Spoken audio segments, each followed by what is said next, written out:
সমালোচনা তোমার লাইফে থাকবে। তুমি যতদিন বেঁচে থাকবা ততদিন তোমার লাইফে সমালোচনা থাকবে, অবহেলা থাকবে, অবজ্ঞা থাকবে, তুচ্ছ-তাচ্ছিল্য থাকবে। এটাই স্বাভাবিক, এটাই জীবন। তবে এই যে সমালোচনার, এই যে তুচ্ছ-তাচ্ছিল্যতা, এই যে অবজ্ঞা, এই যে অবহেলা, এই বিষয়গুলোকে খারাপ লাগার দিক হিসেবে নিলে হবে না। এগুলোকে তোমার অনুপ্রেরণা হিসেবে নিতে হবে। কারণ তুমি যখন এগুলোকে অনুপ্রেরণা হিসেবে নিবা, তখন এটা তোমার মধ্যে একটা জেদ তৈরি করবে। আর যেই জেদটা তোমাকে কঠোর পরিশ্রম করতে কি করবে ভাইয়া? অনুপ্রাণিত করবে।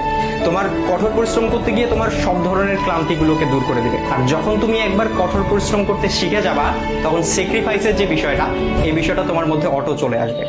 সুতরাং এই যে, আর সবকিছুর সাথে যদি বলো যে এই যে সমালোচনা, এই সমালোচনার পাশাপাশি জেদ, কঠোর পরিশ্রম, স্যাক্রিফাইস, আর এগুলোর সাথে যখন মেধার সংমিশ্রণ ঘটবে, তখনই তোমার স্বপ্নগুলো পূরণ হবে।